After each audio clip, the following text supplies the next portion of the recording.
Going live. Going live. 1, 2, 3. Open broadcasting source software. Is it working? Can you hear me now? Can you see me now? Let's see what we got on the OBS software here. Testing, testing. 1, 2, 3. And let's go back over to here. And yeah, gas left, right, brake on. Mighty Luscombe, okay. Pete's fixing OBS. Is the OBS software working? Can you see the small thumbprint of me in there? It's working. All right, good. We got good audio so far? Excellent. We can hear. All right. We can hear and we can see. All right. Let's see if I can go over here. This is really first time live using OBS software. There's a whole lot going on here. There's a whole lot going on here with this OBS software today, so bear with me. I was going to try some fancy footwork here, but I think I better keep it pretty basic. I want to knock out a bunch of aviation updates today. I only have the one monitor screen, so I can't follow up on the chat so quick. So loud and clear, good, thanks. I can come over here and check out the chat. I got a clearance. We're ready to roll here. Big delay between what I'm transmitting and what you're receiving. Good. All right, so what I want to knock out is some, we'll look at the COVID numbers really quick, but I want to get into a bunch of aviation updates that you guys have been sending to me over the last couple of weeks. And also that some general aviation news as well. We'll probably get into some ILS anomalies, some glide slope anomalies that we've been discussing recently. Maybe a quick Oroville update and all that. Mentor pilot's well versed in OBS. Yeah, I'm learning the hard way. All right, so let me get over here and get started with this.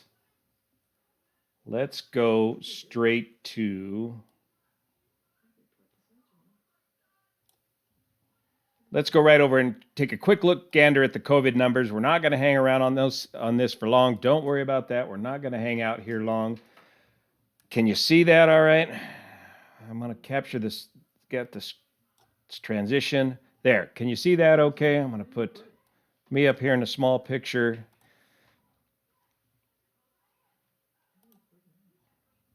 And the website up in a big picture, COVID-19 projections. We've been tracking this. Right now, these are woefully behind. We're talking April 17th data. So it's way behind, but they're still on a projection of 60,308 deaths. I think that's going to come up because, have you seen the numbers for the U.S.? 42,000 seems to be the most current numbers. Let's take a look at this. Let me come back over here and see if you guys are seeing it. Looks like you guys are seeing this okay. Let's play the animation from Atisha's website. Confirm cases.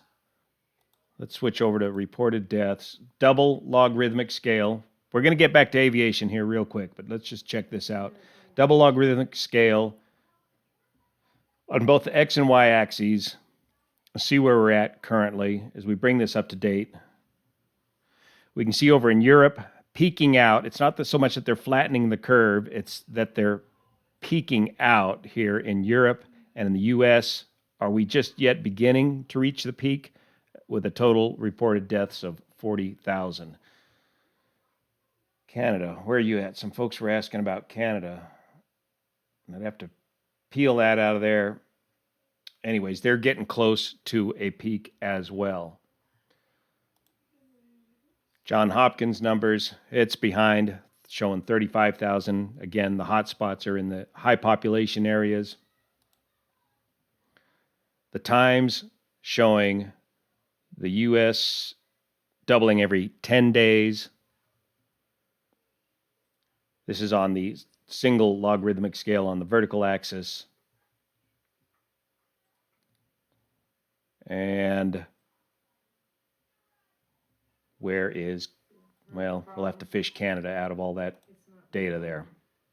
Okay, so the pandemic continues and the airlines are tanking. And look at this, oil prices. Let me double check here, make sure we're getting all this. Yeah, you can see all this. Ooh, back over here to the price of crude oil. Because airliners are not flying and most of us aren't driving, look at the historic plummeting of oil prices in the last couple of days here. This chart's interesting. Interactive charts for West Texas Intermediate crude oil prices going all the way back to 1946.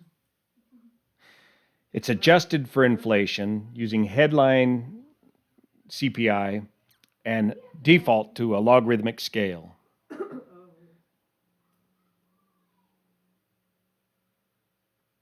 Now, that's not right. 0.19, no, it's about $10 per barrel right now. So we've got the price on the vertical axis on a logarithmic scale, 10, 100, 1,000, all the way back to 1946 from the beginning of oil time. Bam! Look at that drop. Let's take the logarithmic scale off. Here it is without a logarithmic scale here on the left. And the logarithmic scale tends to smooth out the highs and lows. Show recessions. You see these little vertical gray lines? Those are the recessions coming from all the way back in the 40s to present. You can see we've had a long run without a recession. This one up and coming is going to be a doozy. 0.19. I can't believe that. You can't give the oil away. It's getting loaded up on the tankers and just sitting out there in the ocean and waiting for the prices to come back up. Inflation adjusted. If we take away the inflation adjusted prices and the logarithmic scale, it's still just absolutely off the charts. That's the price of oil, crude oil prices per barrel from WTI, the West Texas Intermediate pricing. Cheaper in Canada to buy a pint of beer than to buy a barrel of oil. More oil prices just dropped off the edge there. Quora, they tell us what is in a barrel of oil. 42 gallons, and that's typically how it's refined.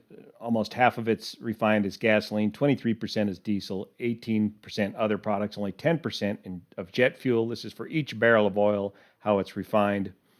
4% liquefied petroleum, 3% asphalt, and others. So what is a barrel of oil? It's 42 gallons of crude that can be refined generally along these lines.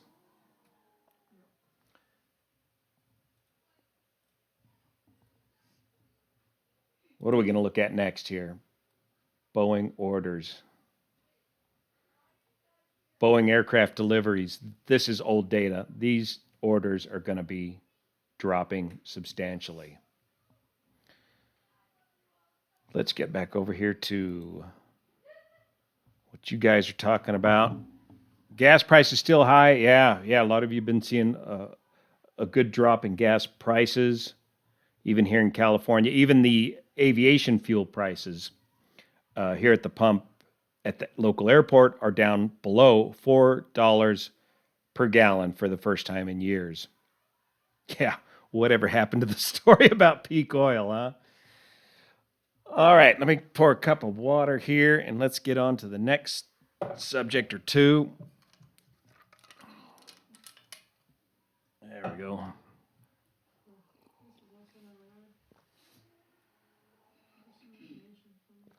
Before we dive into the airplane stuff, let's go over to Oroville real quick and take a quick look. Again, about 60% of our snowfall to date in the Sierras, High Sierra. The blue line, that's this year at Lake Oroville. What are we looking at? 821 feet. currently. Last year, we were doing good. This is the optimum curve here, 2019. Top off that reservoir right here in late May and June, and then slowly pay it off throughout the year. Back in 2018, we were substantially less. So we want to be closer to 850 feet by now so we can get closer to 900 feet, topping it off here in a month or two. But it's just not in the cards. It's not going to happen. So a lot of this water that we're seeing in the Oroville Reservoir is water that's left over from last year. They're putting in some new piezometers in the dam there at Oroville to monitor things because the old piezometers are just simply worn out. All right. If you missed today's live stream, no big deal. It's going to be recorded for posterity. Let's talk about these ILS deviations. You guys have been sending me some information on this. Simple Flying is a great place to get caught up on aviation news. It's just got loads and loads of aviation news that comes through the pipe. And one of the stories is Boeing 777 and 787 crews warned of ILS approach issues. And right away, not the folks here at Simple Flying so much, but the media in general is trying to blame this on a Boeing problem when it in fact is not. This is a very old problem in aviation and is just needing to be refreshed in our memories. And there was another incident too. Thai Airways Airbus A350 suffered an unstable approach in Frankfurt back in January. Now, this was not a case, this was a crew error situation. So let's go ahead and just get into this crew error situation with Thai Airways A350. And we'll get into the AD that's coming out regarding ILS approaches on Boeing aircraft, which is really pertains to all aircraft, and we'll explain why. Thai Airways Airbus A350 Frankfurt. We're looking at the Aviation Safety Network database here. So they're coming in for an approach, and they've got a little something. They've got a little something going on that's kind of pressing them. They're kind of rushing things, and I think they had a sick passenger earlier on, and they may have very well been rushing things. And the basic problem that this crew is trying to do is trying to intercept the glide slope from above the glide slope. This is a classic gotcha problem, especially if you go off of the automation. Typically, can you see this slide okay right here? Here's your 3-degree glide slope right there. ILS, instrument landing sources, gives you vertical guidance and lateral guidance to give you the three dimensions you need to come in to land, well, plus your airspeed, on a 3-degree glide path. If you get rushed on the optimum, let's start with the optimum. The optimum way to get set up on an ILS instrument approach is to intercept the glide slope from below, from underneath the glide slope. You get vectored around, you got the automation, you're on autopilot, you're getting vectored around, auto throttle's on, you're slewing the heading bug around to match the radar vectors that the radar controller is giving you, and the pitch control is on altitude hold, and you're below the glide path, and hopefully the controller will be able to vector you in from underneath the glide slope. You arm the glide slope, and then as you intercept the glide slope, you capture it and track it on down. Piece of cake. Works great. If things get rushed, if you get hurried and you come in from above the glide slope, you need to rush down to capture the glide slope from above. This can be very problematic. First off, especially if you're heavyweight, remind me to talk about lightweight landings and recent tail strikes here too. That's a whole nother subject. But if you rush things from above, first off, this 3-degree glide slope is going to require a rate of descent. Well, it'll depend on your airspeed, which depends on your weight, but it could be upwards of 800 feet per minute. Optimally, you want to be less than 1,000 feet per minute when you're below 1,000 feet above the ground. 2,000 feet tops when you're getting close to the ground. Rate of descent, 2,000 feet per minute rate of descent. So in order to capture it from above, you got to shove the nose down quite a bit and get a high rate of descent going before you capture that glide slope, and then level off, or not level off, but capture a nice stabilized 3-degree glide path going in. So you can go use either vertical speed, if you're keeping the autopilot on, vertical speed, or flight level change. Flight level change will just bring the throttles back to idle. The nose will drop until it captures the desired airspeed, until which time that you capture the glide slope, but that glide slope keeps getting away from you as much as you're trying to get down on it. Vertical speed, the airspeed will just increase, and the autopilot will favor whatever vertical speed you have selected, and that'll create a very easily unstable approach. So what a lot of guys do is once things start going to pot, they'll just click off all the automation and just shove the nose over and try to capture the glide slope. And if you're not right on top of it, that glide slope can go ripping right past you very quickly without even noticing it, and you're just going to continue to descend right down below the glide slope while manually flying the aircraft. Unstable approach. You got to capture it and go around. You got to capture the mistake, is what I'm trying to say, and take it around. Go around. Get stabilized. Take your time. Slow down. Another thing about the lost art, let me see if I can come back over to here. Yeah, we're all still transmitting all right.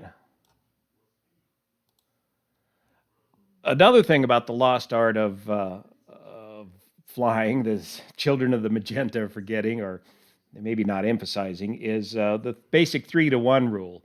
For a basic 3-to-1 glide path, 3 times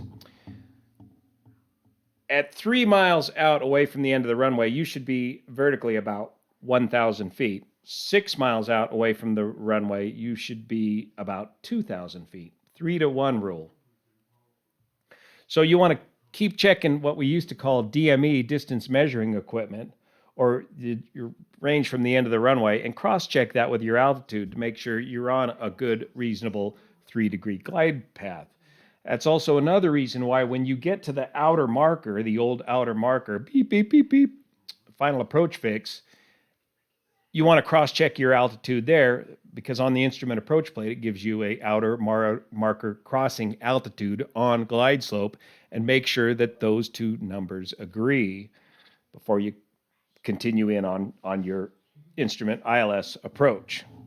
So all those are various backups to help you verify that you're doing the right thing, you're at the right altitude, you're on the right glide path on an instrument approach. Because there also in the old days are things that they used to be called false glide slopes. And aircraft would capture a false glide slope and take it down much too soon, start descending the aircraft much too soon. And you can back that up with your DME calculations, your distance to the end of the runway calculations on your way on in.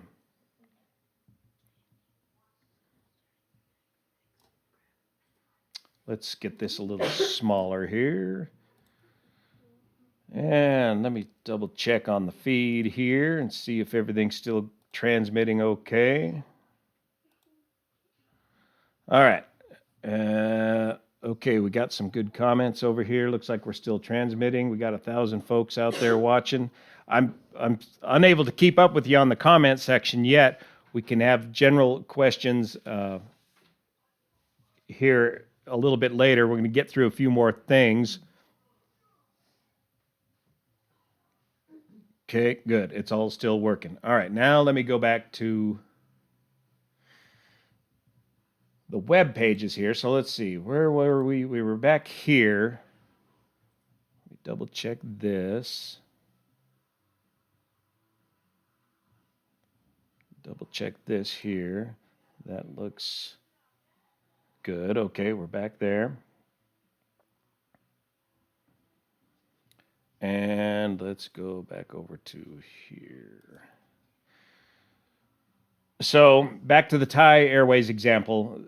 First approach, they blew right through the glide slope and got way too close to the ground before they realized their mistake, and they went around and did a second approach, which was perfect. So let's go to this latest bulletin from the FAA regarding the Boeing 7475 and 777 model of aircraft regarding glide slope issues. And what they're basically talking about here is an old problem that's been around for years. Background: in-service reports received from operators of the affected airplanes of misleading pitch guidance when capturing or tracking the glide slope during an ILS approach. Investigation revealed that misleading pitch guidance occurred at the same time a glide slope signal interference, and in the majority of cases during glide slope capture. ILS signal interference can occur when vehicles, aircraft, or other factors affect the localizer or glide slope signal. This is an old problem. Your aircraft or vehicles on the runway are interfering with the localizer glide slope signal, and this is typically happening in VFR, visual flight rule conditions. Under instrument conditions, there's a whole other set of rules apply that prevents this from happening. We'll talk about that in a second. Let's see what this says. Service history indicates that crews may follow that. We've got a bulletin out. And they're working on trying to develop operational program software to correct misleading flight director guidance due to glide slope beam anomalies during ILS approaches. In other words, they're trying to develop software that will be able to detect when the signal that you're receiving is an incorrect signal, when it's deviating from what should be. And with GPS technology, this should be fairly easy to work out. So what they're talking about is this. This is the glide slope antenna off the end of the runway. Can we make this one big without messing it up?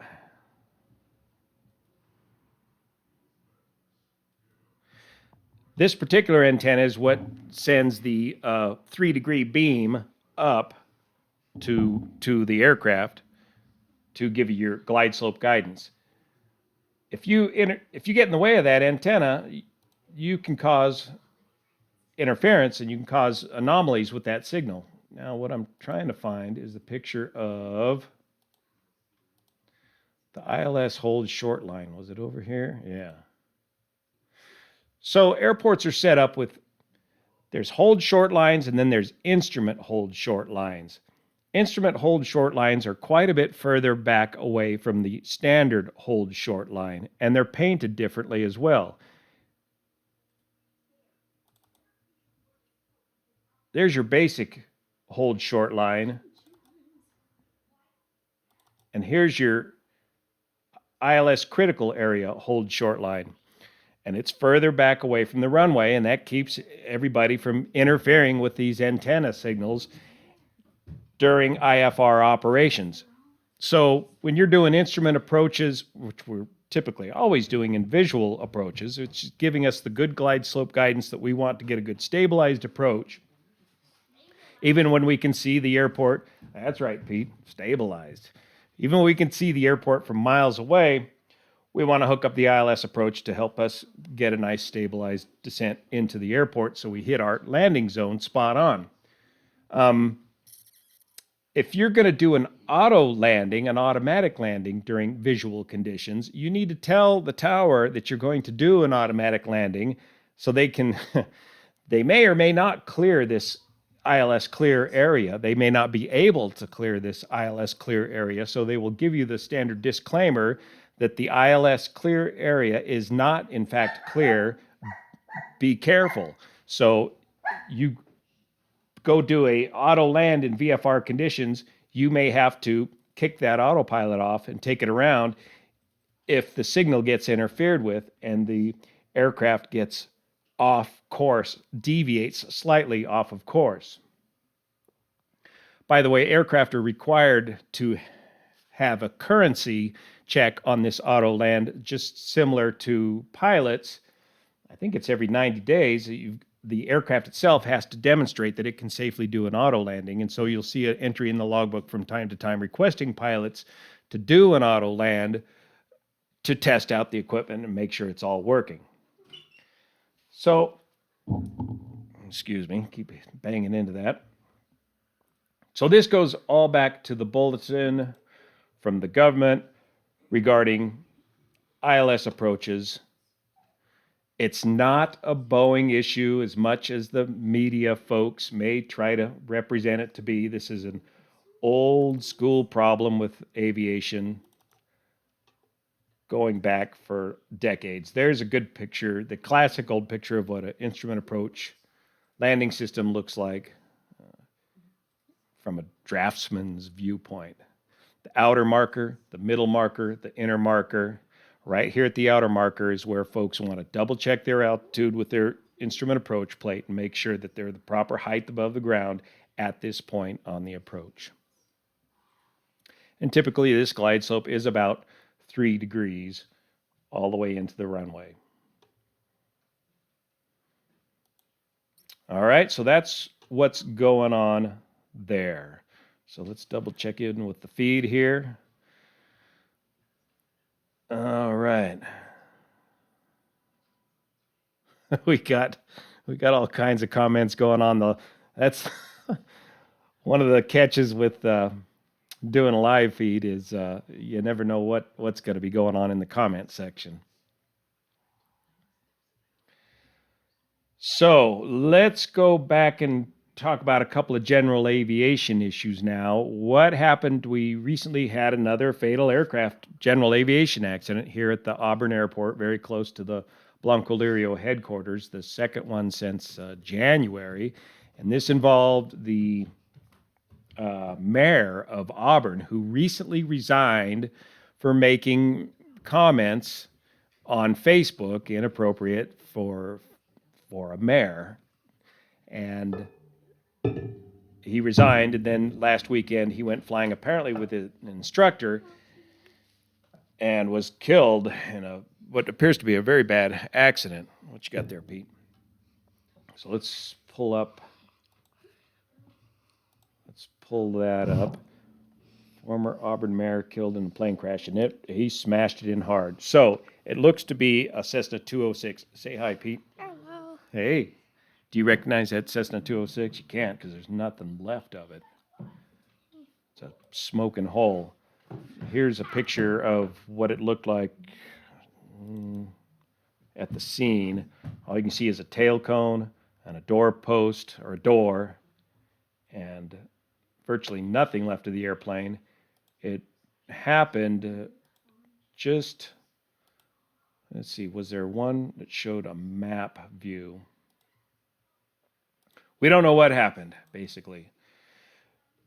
If you look up the name of the owner, who is, by the way, a doctor, it's a Cessna 206, which is a great aircraft, single engine, 6-seat Cessna with a TSIO 520 engine.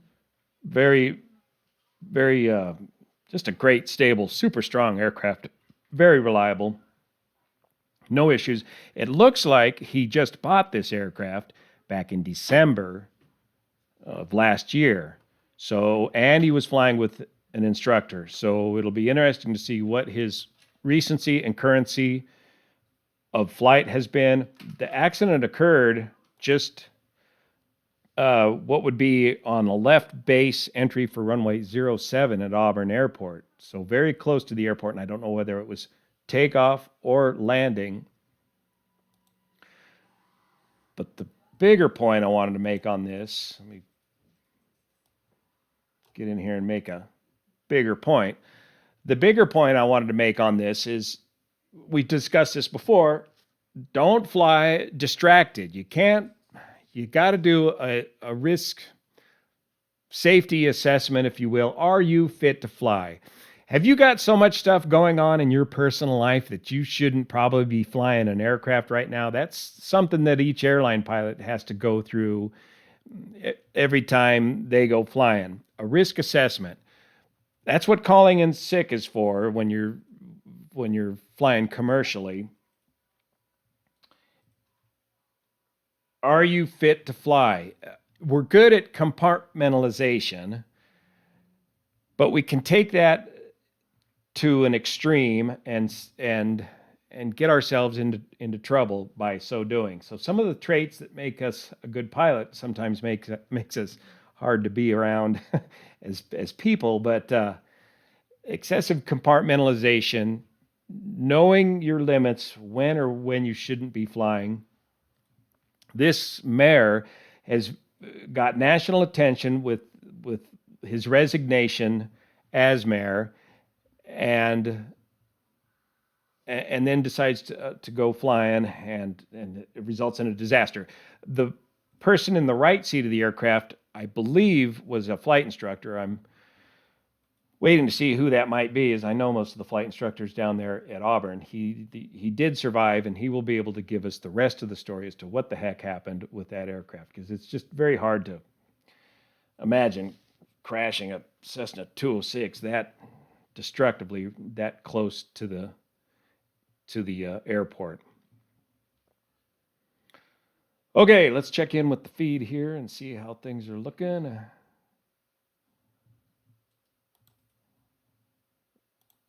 There we are. Pete Steele in the show again.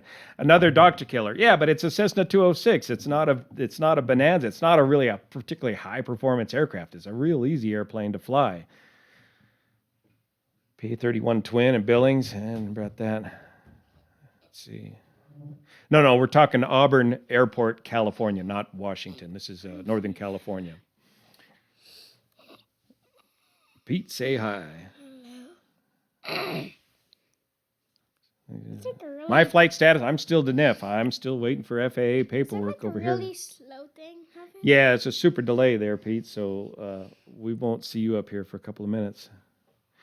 Yeah, if you guys see the trolls taking over the live chat, can you guys squash them for me? Is that what they're seeing? Yes, that's what they're seeing right now. Yeah, there you are. See? Live. Yeah, it's got a big delay on it, some latency. All right, 1,152 folks tuned in right now. Again, this will be recorded for future use here. This saves me a lot of time of editing. I can just get this done and get on with our homeschooling, right, Peter? You supposed to be homeschooling today? Did you get your math done? Yeah. You did? All right. Some of it. Some of it? You still got some more to go? This thing's soft. Yeah, you like that? The pea popping filter? Yeah, but you're making noise for the audience there. Moonies can be tricky. That's right. They're more of a handful than any of the Cessna series of aircraft. All right, so let's see. What else do we got on the plate here today? I could show you some neat Luscombe stuff. Yeah, I got a monkey on my back. 10-second delay at least. Survivor, minor injuries. The Luscombe flight. Oh, yeah, that's what I wanted to talk about. Another general aviation incident. You guys told me about this Luscombe collision on the ground. Found a YouTube video of it. Let's see if we can pull that up and discuss that. Nobody was injured in this, but let's see. Let's pull this up. And let's pull this up. And let's pull this guy down. Oops. Uh-oh. I really did it this time.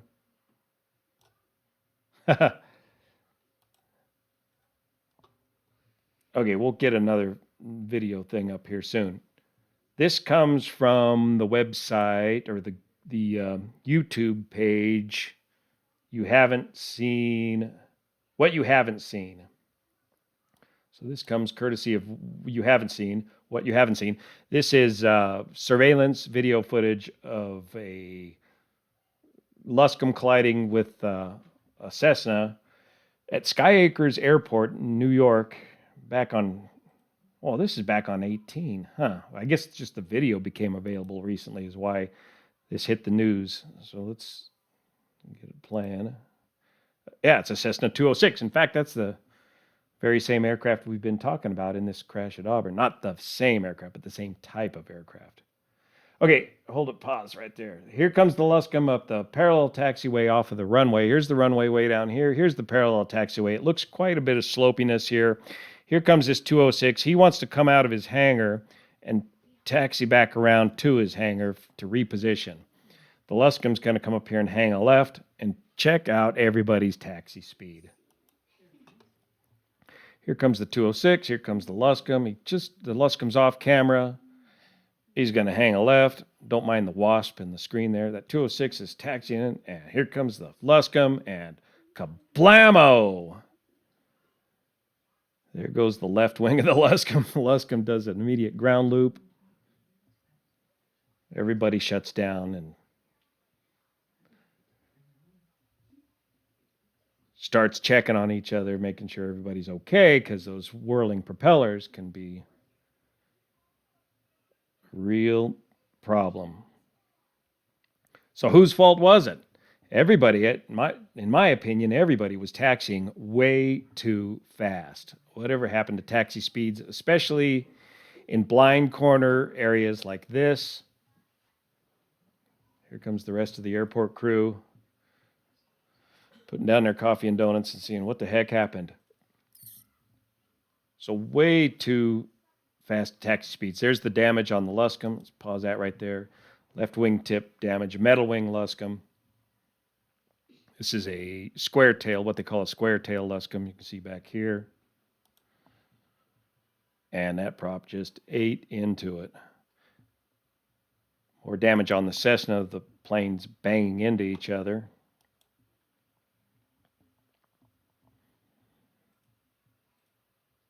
And then they each gave their alibis and excuses, but they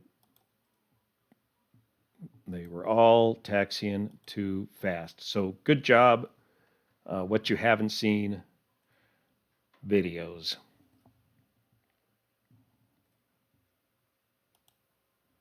Now, can I do another video capture? Let's stand by. Let me pull something up here real quick. I want to add a video capture device. Okay, we're back. So, lesson learned. Everybody taxiing too fast.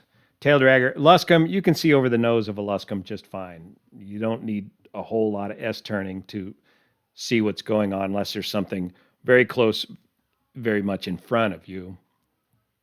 At a reasonable taxi speed, these guys could have seen this developing, even coming around the blind corner. All right, let me check on the feed here. See what's cooking. Thanks, Sir Rec. Speeding in a 206, yeah. That'll buff out. No. It looks expensive. Yeah, it was. Oh, and by the way, yeah, that Cessna 206 is looking at a engine teardown prop strike. Anytime you hit the prop, a prop strike, even if it doesn't kill the engine, you got to tear down that. You got to split the case and tear down the engine and mic the crankshaft and everything else. Texting, maybe, if maybe somebody's thinking I'm just taxiing to the hangar and starts goofing around with the telephone. That's unbelievably, that is, yes, in fact, a problem in aviation today, general aviation, distractions. Cell phone distractions. Everybody else is filming themselves all the time too, but most of us have GoPros that are set up and where you set them and forget them and you don't fiddle with them. You don't want to be fiddling with a handheld camera. All right, let's see. I found some other interesting stuff here. There was the guy. There was the not the joyride. There was the guy on the retirement flight that managed to eject. That's just a sad case of lack of briefing and training. But there was something else. Let's see. What was that? Where did that go? How about this? Let me fix up the OBS here. Let me just do this instead of making me. Well, yeah, let's make me small. Time to get small. Let's get small, man. Did you see this? The accidental missile firing off the wing in Africa, in Chad. Let's play this. This is not the first time this has ever happened either. But it's a bad situation of ordnance handling. Where are we? We are, let's see, rocket misses a French Hercules. This is this C-130 parked right here. Here's the Su-25 Frogfoot aircraft back here. They're doing some maintenance on it, and somebody fires off a missile on the ground. And it goes right through what appears to be a fuel tank right here, a fuel tanker truck right here. So let's make this big and roll the tape.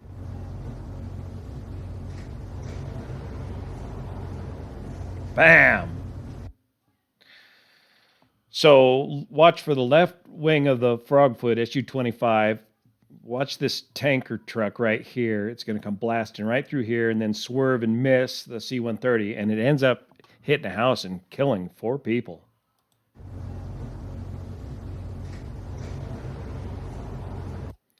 Bam! Right through that tanker truck, missing the C-130 and heading off.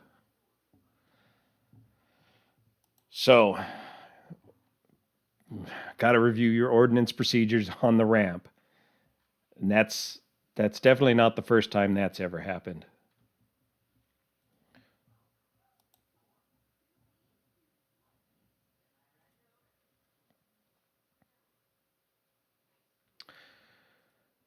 Rosamond Airport, Andrew. Both planes, back on that Luscombe deal. Probably not a total loss, no. But, well, financially, yeah, probably. But they could easily be rebuilt.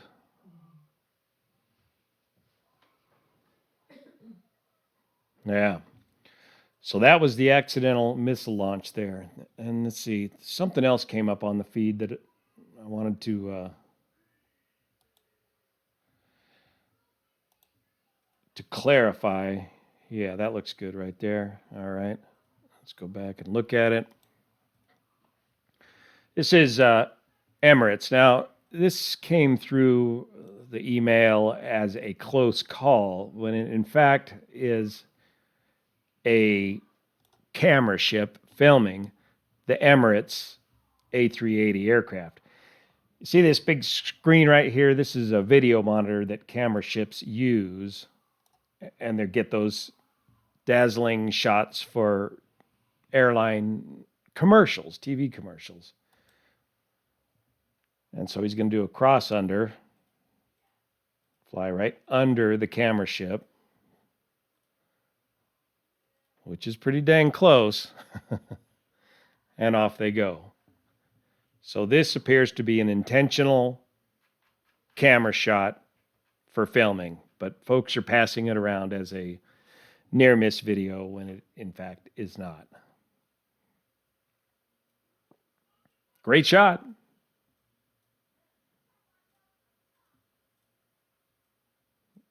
Stay out of the way of the big jets. As long as you're above the wake of the big jet, you'll be okay.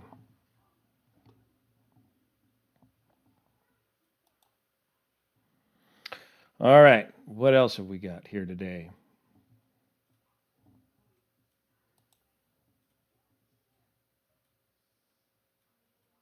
We had a great time with Jonathan Meredith the other day and the porch picking party. ILS, we talked about that. Got the 206. Oh, here's one. Let's do this for sure. This has been coming into my email quite a bit. Let's make sure you can see this okay. Good. This is a forced landing in Quebec, Canada. a very well done, extremely well done, and lucky forced landing in Quebec. Have you guys seen this? This guy merges with traffic just perfectly.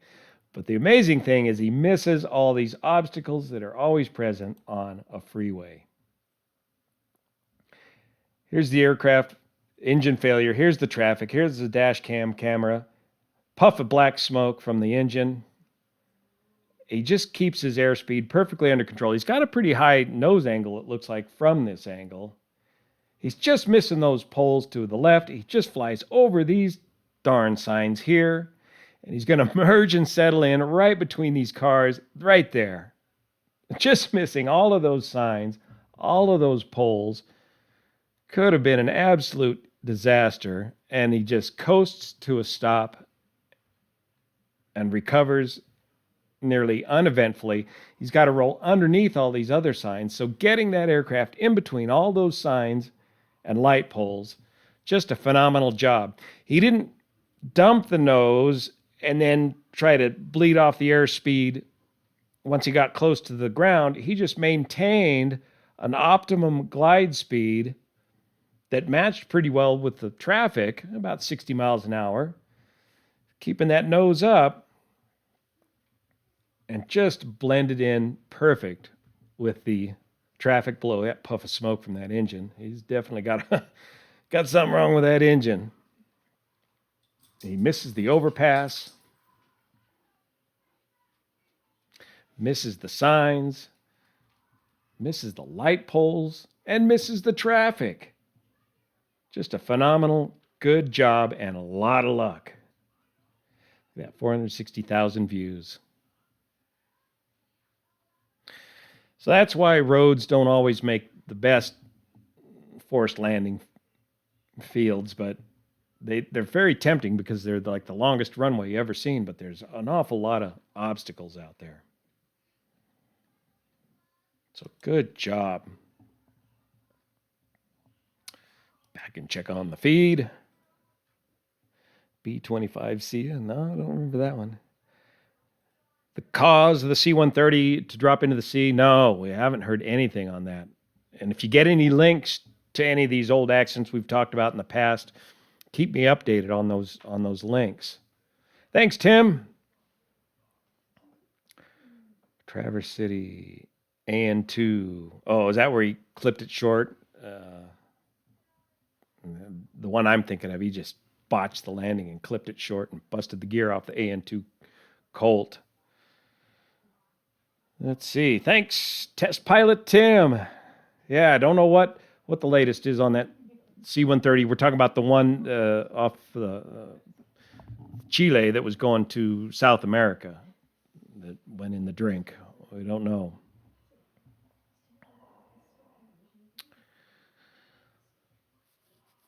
Oh, lots of people stopped to help him. Yeah.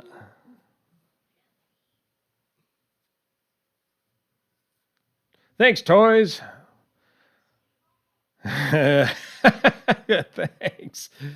$6.66. Yeah, get myself a second screen. That's a good point. I need to get a second screen and so I can preview what I'm going to bring up here. Easier. Make it more professional. Just figuring out all of this OBS stuff is filled up my brains. Let's see, we talked about Oroville. Oh, TSA charts. Let's take a look at this. Back to our passenger travel. Now, I'm missing the best chart of all, but yeah. Passenger demand has just dropped through the floor, and it's going to be a very long time before these airlines recover. In fact, this is so historic, for the first time in aviation history, Southwest Airlines is even looking at the possibility for the first time in their history to be laying off, furloughing pilots. So here we are. The blue in the background is last year's data showing close to 2.5 million people per day passing through the gates at TSA. And then here we are this year in the orange color, dropping right off to just under 100,000, about a 96% drop in passenger travel here in the U.S. And it's going to be a while before folks start getting back on airlines, before they even have a place to go to. And I think this calls to the greater question of how much of this was frivolous flying to begin with? How much of this flying were we doing before the coronavirus was really necessary? And through applications like this, folks are learning that we can do a lot more of our life online. A lot of this living can be done much more efficiently. Speaking of YouTube here, you'd think with everybody being sat down, YouTube would be a booming proposition right now. But what I'm finding now is that ad revenue is plummeting on YouTube, just like the stock market and quite a few other things, price of oil, but not as bad as the price of oil. But ad revenue is steadily declining. But an even bigger trend on YouTube has been accelerated. YouTube keeps, how do you put this? YouTube was started by content creators like myself and other folks that have adopted the platform and took off with it. But now YouTube wants to continue to, not just now, but the trend has been for YouTube to get more and more mainstream. And with the shutdown in the economy right now, Hollywood is completely shut down, and everybody is having to go online if they want to have any presence at all. All recorded stuff has been shut down. TV production has been shut down. So everybody's crowding onto YouTube. And what does YouTube do for ad revenue? Of course, is they're going to go for the big names. So if you go look at your YouTube recommendations anymore these days, you're going to see a lot of mainstream media recommendations in your recommendations, and then a lot of big name media type folks on YouTube as well. And they've been flooding the market on YouTube. And so a lot of us original content creators, we're not getting shared as much as we used to be, because they've got these big name people that YouTube would rather promote, because they figure they can bring bigger ad revenue, and it's shoving all the folks that help put YouTube on the map in the first place, brushing us aside and getting them to grow. So this is why your contributions on Patreon is exactly what keeps this channel on the air. It's the Patreon contributions is now outweighing the YouTube ad revenue by a substantial amount. It provides steady subscription income for creators like myself to continue to keeping this content rolling on. Because relying on YouTube ad revenue can be a real hit and miss proposition. You're working for about $6 an hour by the time you add up all your hours of work and based up off of just YouTube ad revenue. So it's a prime time for another pop-up to take over from YouTube, but getting the size of market saturation that YouTube has would be very difficult for a new startup. So here we are sliding downhill, just like the airline industry and everything else, on YouTube ad revenue. But number of subscribers are still growing on the channel here. So again, thank you for your support. But it's Patreon that really makes the significant difference. Let me get back over to the live feed and see what's happening. I better put my specs back on. Clear Smash. Thank you, sir. Don't give them an inch. Yeah. Airlines survive, and I don't think we are going to need four major airlines here in the United States when we come out of this thing. Either all the major airlines are going to have to shrink by 75%, or one of the major airlines is going to have to disappear. And I'm afraid the most likely major airline to disappear might be American Airlines based on their debt load. But none of them are in any greater shape than any of the rest of them. So it's going to completely reshape the industry. And for all you guys that are learning to fly, keep at it, especially if you're a younger guy. This may very well accelerate another neck down in the pilot shortage in the future, 4 or 5 years from now, or maybe 3 years from now, because this current situation is going to force a lot of us to retire early. Like a lot of the economy, a lot of small businesses, I think especially here in our local town, they're going to be forced to retire early. And same thing in the airline industry, early retirements. And yeah, they're going to lose a lot of experienced folks, but it's going to create opportunity in the future when the airline and the economy situation finally recovers.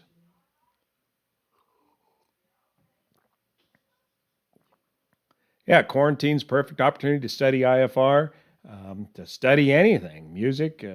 Go ahead and learn all those different things you never had time to learn before. YouTube channel memberships. I've considered that, but I don't want to get back in bed with YouTube when they just keep changing the rules on you all the time, and they never let you know what the rules are. As long as we don't end up with a state-run air carrier. Yeah, to some extent, the government is going to be on the board of each of these air carriers that takes a loan here temporarily. And are the airlines going to stick their hands out for another bailout come October? The current bailout is only good till October, and then they're going to have to start furloughing folks, or shrinking, or resizing, or merging. And just don't know how that's going to play out. Military has the best pilot training. Thanks, Ken. The sim pilot. Yeah, military's the best training. If you're in the military, you're going to want to stay in the military well until long this blows over. Ken Clark, morning. And I highly recommend you get your 20s so that you get your medical benefits, so that you get some form of retirement from the military. Do as I say, not as I do. Do not get out early like I did and leave all that money and benefits on the table. You might need it someday. Boeing should not be bailed out. You know, they've got some bailout. They are trying to ramp up the production there at Boeing, but orders are going to be dropping off considerably. We're going to be canceling. They've got thousands of back orders to fill still at Boeing, but it's gonna change. Yeah, bad timing to move from Envoy to mainline, because mainline ain't happening. Pilotless aircraft, yeah, this could accelerate that potentially, but that's probably might be a generation or two away before we see completely pilotless airline passenger hauling aircraft. You'll see it first in freight hauling aircraft. Yeah, time to do a Luscombe t-shirt. Luscombe, you guys want to look at some Luscombe pictures real quick before we go? There's a fantastic restoration going on here, and I think we can share them off of the Facebook, okay? Let's see, I work at Boeing, and we've been told layoffs are coming. Oh, boy. Yep. Yeah, layoffs are... This economic situation is going to get much worse before it gets better, even though this has been even though it's just a short amount of time, the repercussions are going to last a long time. Oh yeah, airliners are doing better at cleaning the aircraft. Oldest airliners are, some of the World's oldest airlines, according to Fritz, are going into liquidation. That's true. Streaming on Twitch. I haven't tried that. Cargo future. Cargo looks bright. Yeah, bright spots in aviation for piloting is still cargo flying, firefighting, crop dusting, all those sorts of things will continue to be operating. But pilots now are a dime a dozen, unfortunately.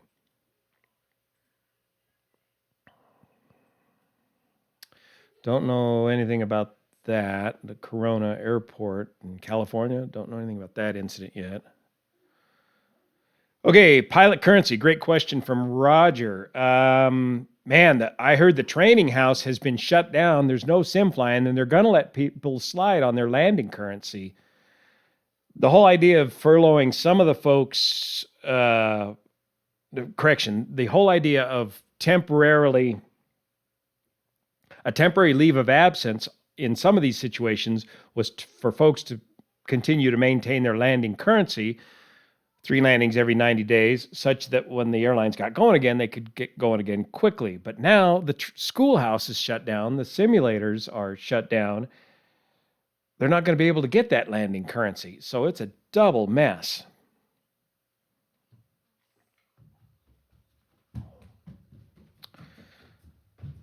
Triple 7X did a test flight, so now what do? Yeah, just build them and sell them. They're retiring the older 777s, the 200s. They're going to need the more fuel-efficient aircraft. So there'll still be a demand for the new aircraft, and they're going to need to get them going soon because they want that. Even though the price of oil is just down the tubes right now, not only for fuel efficiency but for environmental reasons as well. They're going to want the more efficient aircraft, cleaner running aircraft. Cargo pilots complain of low pay at Prime Air. Yeah, Prime Air is considerably less than UPS or FedEx. UPS or FedEx both have very lucrative flying contracts, and those are great positions to be in. Ag pilot. Jones Flying Service in Biggs. Yeah, I hope to meet those guys soon, and hopefully this week or next to hook up with rice farmer Matt and see the aerial seeding of rice take place and hopefully get an interview with some of those aerial applicator pilots. Streamlabs allows multiple destinations, Twitch, YouTube, Facebook, which expands the audience. Yep. 777 on hold. I can't even fly my GA plane right now. I'm grounded for everything. Yes, I have met Chuck Yeager. He's from this town here before, and we've chatted a couple times, and he's a he's a tough old bird. In years past, he was very gruff, but in his later years, he was a little bit nicer and easier to talk to. He's got to be, way up in his 90s now. We got an F-104 jet. I'll have to show you up at the airport dedicated to him.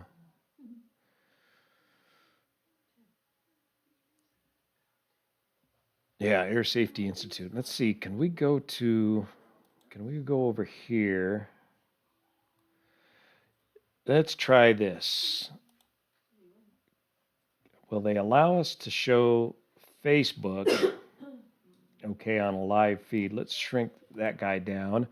Let's go over here to Facebook. Let's start with a video that I shot and posted here on Facebook. The Luscombe Association gathering is usually held here in May. Jenny, what weekend is that? Labor Day or the weekend in May? Anyways, the annual Luscombe fly-in has been put off until September, the first weekend in September. Now, there's a beautiful example of a Luscombe 8A, 65-horse Luscombe. Thousands of these were built, like my mighty Luscombe. Mine's mighty because it has the 100-horse. But they typically came with a 65-horse engine, 65 or 85. And they built thousands of these, and then Cessna kind of copied the design with the 120 series of aircraft and went on to become a very successful aircraft manufacturer. And the Luscombe eventually died out. So this was part of the cheap post-war aircraft boom World War II for all the returning pilots to fly general aviation aircraft. But before the Luscombe Model 8 or 8A was built, there was a pre-war model called the Luscombe Phantom. And today it is super rare. It's a radial engine powered Luscombe with just a unique design. And let's see if I can get this video up. This video I shot, this is Jimmy Rawlinson's Luscombe Phantom, probably the only one in the world landing at the Columbia Fly-In last year. There, can you see that all right?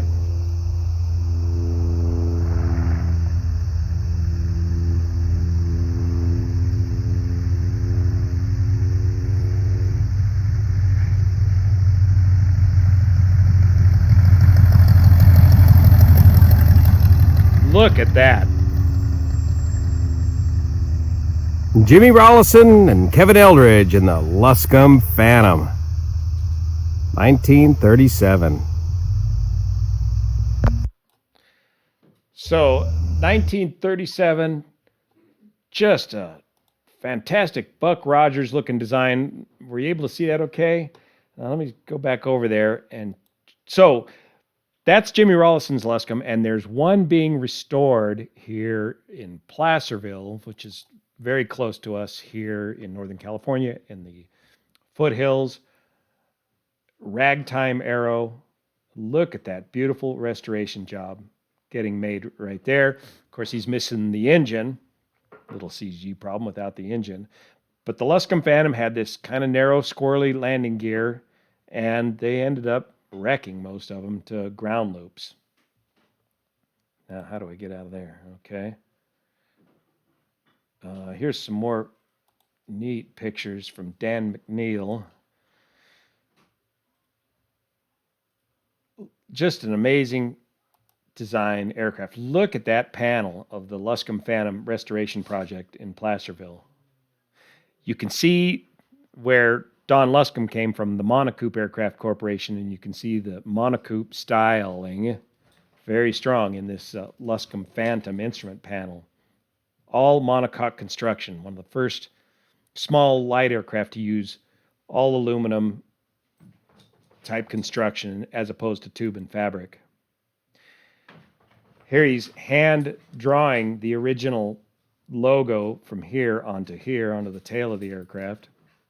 Looks like Jenny Morgan on the tail there. Jenny, is that you? It looks like they've got a hand crank and an electric flap option. This compound will be taken off and further restored. And I think he's making some flaps here, corrugated skin for flaps, wing flaps. So hopefully there will be another Luscombe restored and back in the air, and then there's one more Luscombe getting restored as well from the Eldridge family here. So that'd make a total of 3 Luscombes flying in the air. Just a tremendous, tremendous amount of work, effort, energy, time, and money. Beautiful restoration work.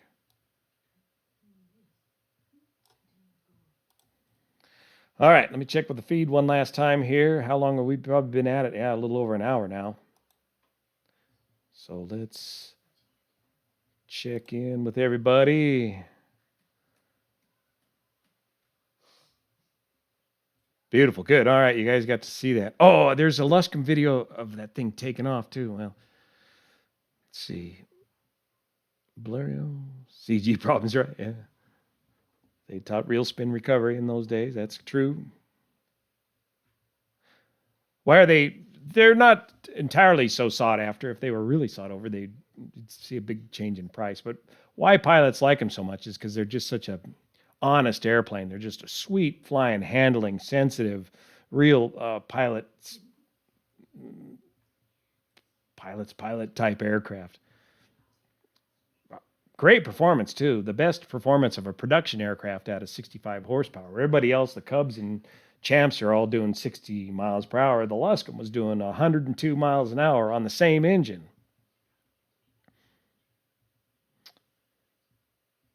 Yeah, metal wings and rag wings were all options on those.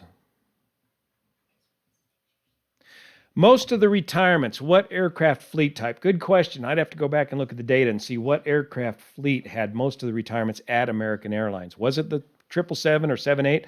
No, I think it was 73 and Airbus. I think it was a smattering of all the different fleets. Pete's favorite aircraft, don't know yet. 145 horsepower Scarab engine. That's correct, John. Cruise about 130 miles an hour for the Luscombe Phantom. Yeah, it was in fact, I was going to show that. Let me see if I can pull that up here. Luscombe Phantom. Let's see if that's coming up. Let me reduce this guy again. Time to get small again. There's the Luscombe Phantom on Wikipedia. And I want to show you the Warner Scarab engine. Seven-cylinder,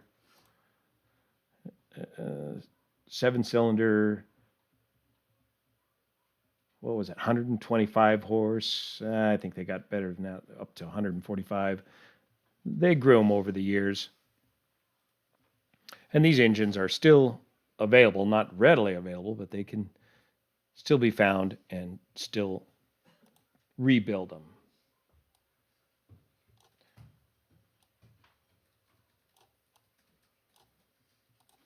All right.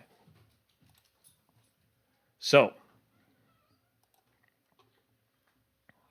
yeah, when gas was real cheap, 19 cents a gallon is right. Yeah, great aerodynamics. Everything they needed to know about low-speed aerodynamics, they pretty well understood by the 1930s.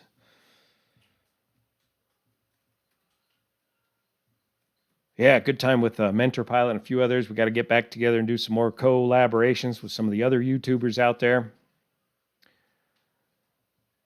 Ken says some of the ground instructors at AA are doing okay, staying busy, and then getting the month off. Yeah, ground school instruction is come to a screeching halt at most of the major airlines, I think. And that does not bode well for the future because it takes time to spool that back up. Lyman Gilmore footage of his airplane. I do down at the Railroad Museum, and I should probably take a picture of that picture or a picture of that video because I can't really find it readily here on YouTube. But Lyman Gilmore is a local living legend here in Nevada County. He's the original hippie, never cut his hair, his beard, and he built airplanes in the late 1800s, early 1900s, and claimed to fly before the Wright brothers. But if you look at his designs, it looks like it was mostly talk and not exactly true. But he did build some amazing airplane designs, and he was way ahead of his time as far as thinking and the future of aviation. Lyman Gilmore, we have a school named after him here locally. Local character. Drone pilot training is probably still going real strong.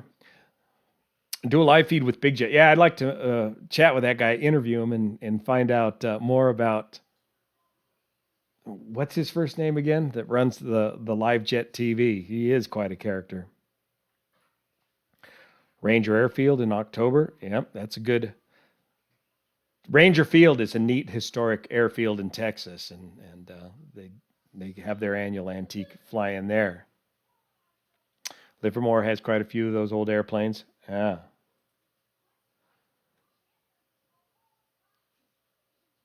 If you would rejoin the Air Force, what plane would you fly and why? Well, the problem why nobody wants to rejoin the Air Force is because you never get a choice as to what airplane you get to fly. It's always the needs of the Air Force, and they just train you up into whatever they need. So, of course, I still always want to fly the F-16, but I'm much too old for it now. It just wear me out getting in and out of the airplane, let alone G'ing around at 6 and 9 Gs. G'ing your brains out at my age. It's a young man's sport. So you got to get into that when you are a younger man.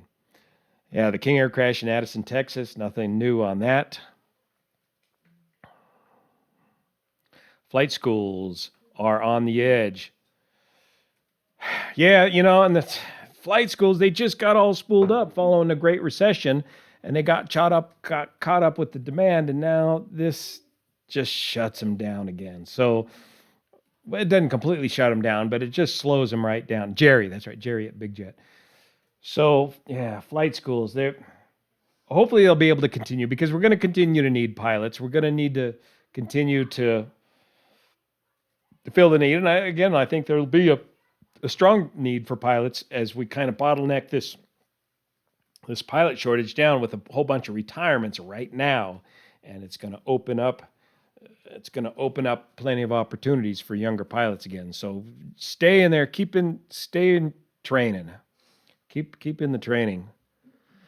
Yeah, I don't know Kermit Weeks personally. I love his YouTube channel and all the aircraft he has and the great job he's doing at preserving aviation history.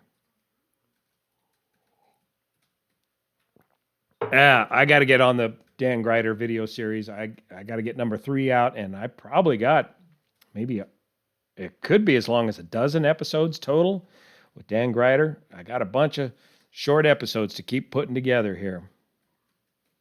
Medevac C-141, sure did. Yep. We configure the 141 as a medevac aircraft. Some very special fuel planning considerations for that particular flight and pressurization considerations, especially flying over to Hawaii. C-141 medevacs, you could convert that whole aircraft into a flying, well, almost like a flying hospital.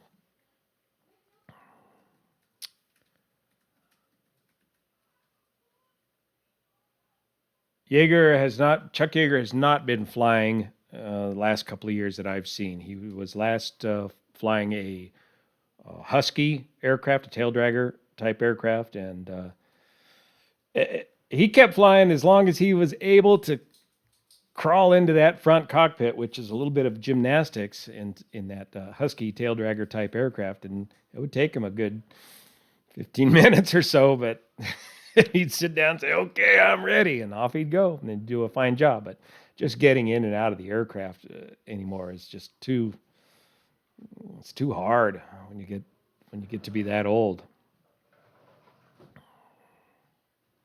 Yeah, we talked about the Auburn crash earlier today. We don't have any idea what happened there yet. Other than my opinion of flying when distracted. That guy just had too much going on in his life to be considering flying, especially if that was a new aircraft and he was just learning to fly it and figure it out. Bad judgment to go flying when you got that much on your plate, resigning as mayor and all the other distractions.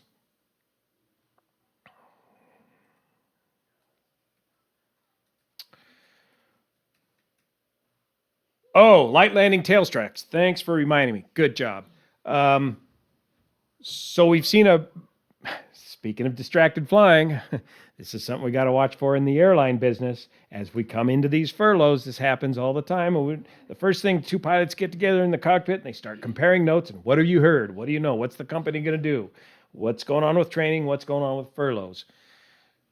Distractions. You got to get to the checklist, and we're all trained to be all the same once we get to work. But if you let yourself get distracted from work, you'll get distracted and you'll start making mistakes. Now we've got a situation where we've got a lightly loaded aircraft that we haven't seen in years. Typically, when you come in to land in an airliner type aircraft, you've got your typical reserve amount of fuel, but you've got a plane full of passengers and cargo. So you're used to landing at these particular landing weights associated with full aircraft. Now, when you come in to land or even take off with only 4 or 5 or 6 people on the aircraft total, the aircraft handles completely different. One of the funnest things we used to do was to get assigned to fly a ferry flight of the Boeing 757 muscle jet empty. And man, oh man, that thing would just launch. You couldn't even keep the nose down. That thing would just climb like a homesick angel. And as it was your job as the co-pilot to secure all the stuff in the back of the aircraft and all the galleys and all the overhead bins, which would be open, and you'd always forget something, and all the coffee pots would just go ahead and right to the back of the aircraft. You could hear them crashing down the aisle as you climbed out. Light aircraft operations. So when it comes to landing, in a big aircraft, it's always been easier to land a heavier weight aircraft than a lightweight aircraft. You got a little higher landing speed, and you don't float. You don't float as much. One of the hardest things we would do is in the C-141, we didn't do all our landings in the sim. We did our landings in local flights, 4, 5, 6 hour long local flights, and you just do touch and go after touch and go. You see the C5s and 141s in the pattern at Travis Air Force Base just going around and round and round for hours. And then towards the end of the sortie, you'd pretty well have burned your fuel down, and you didn't have any cargo on board. So now, towards the end of the training sortie, it's time to practice your no flap lightweight landing, your no flap landing with very light weights. And man, the 141 could just float with no flaps and lightweight. And you didn't want to flare the aircraft much either for fear of hitting the tail. So airline pilots are relearning that when you come in lightweight, you don't want to float the aircraft. And then pilots will get down to the runway, they'll get into the ground effect with the lightweight, they'll begin floating down the runway, and then they'll continue to haul back on the yoke, and they'll exceed the deck angle that will strike the tail, especially on these longer designs. Bam! Very easy to do on a lightweight landing, generally because you tend to float and hold the nose up too high too long instead of just rolling it on. And of course, when you're floating down the runway, you're missing your landing point as well.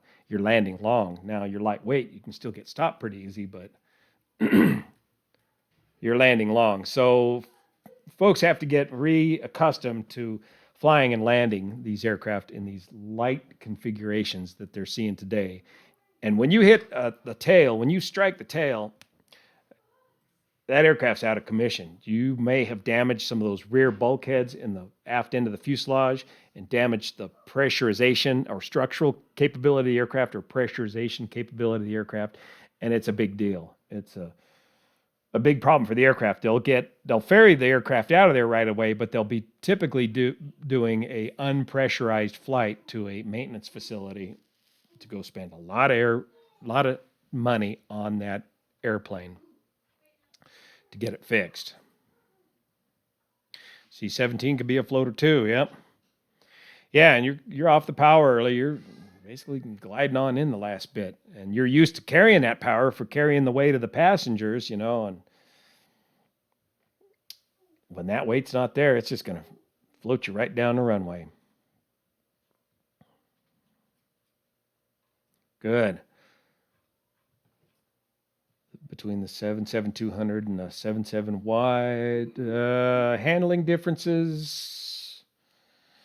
No, not a whole lot of big difference between the 200s and 300s. A considerable bigger difference between a Boeing 7.5 and a Boeing 7.6, for example.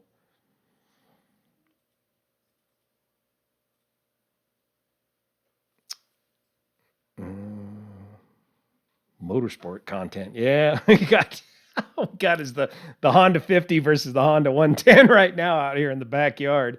That's about the extent of the motorsport content. I got the 300 out. We've been pruning our trails out here. Great weather conditions for doing that.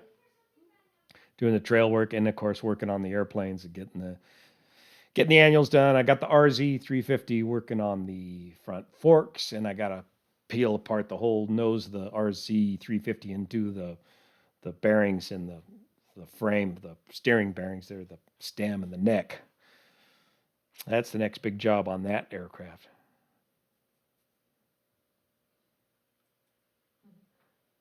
A barrel roll, yeah, Luscombe will do a barrel roll. I ain't going to do it because it's a 70-something-year-old aircraft now.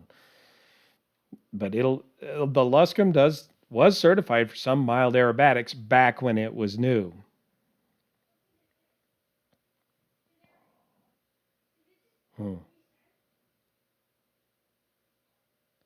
Still worth becoming. It's always worth becoming a general aviation pilot if you really want to do it. General aviation continues to fly just fine. It's expensive. It requires a certain large sacrifice of your budget and quality of life to support general aviation flying. But if it's part of your lifestyle, yeah, it's always worth it. But it's got to become a lifestyle. It's sailplanes. Yeah, I just got to do it. That's all. We talked about the 777-78 faults IFR landings back earlier in the video, went into it in a great detail. Scott, you can come back and watch this after we're done here. Now I got to get back to Williams and get back to soaring.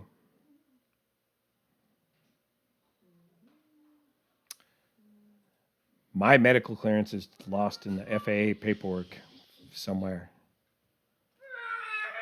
Nothing new on the B-17 crash. The engines are being tore apart right now. We got to hear what was the status of that number 3 engine on the B-17 that went down recently.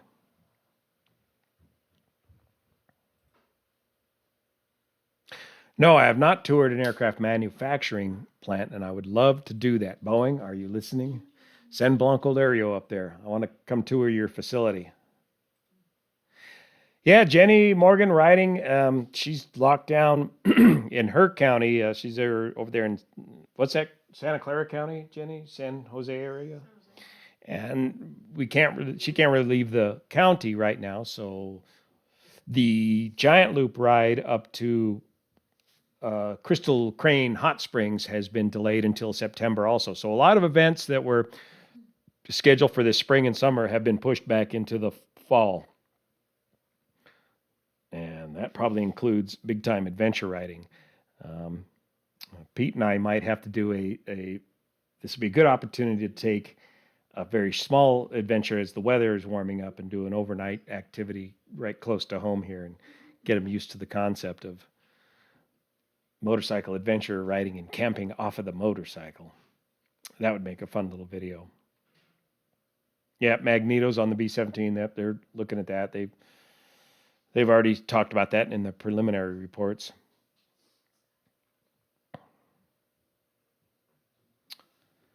All right, well, we've been at it for a while now. I got to get going. Thanks so much for your support here on the Blancolirio channel, and especially for your support on Patreon as ad revenue continues to slump here at YouTube as more and more mainstream folks get onto YouTube, and YouTube continues to promote those folks ahead of their original content creators. So Patreon subscription is what makes it all worth it. Thanks again for your support. We got to get going. Hey, Pete, are you there? Come here and say goodbye. Get up here, Pete. Julianne, do you want to say anything? There. Where are you, Shorty? Get up here.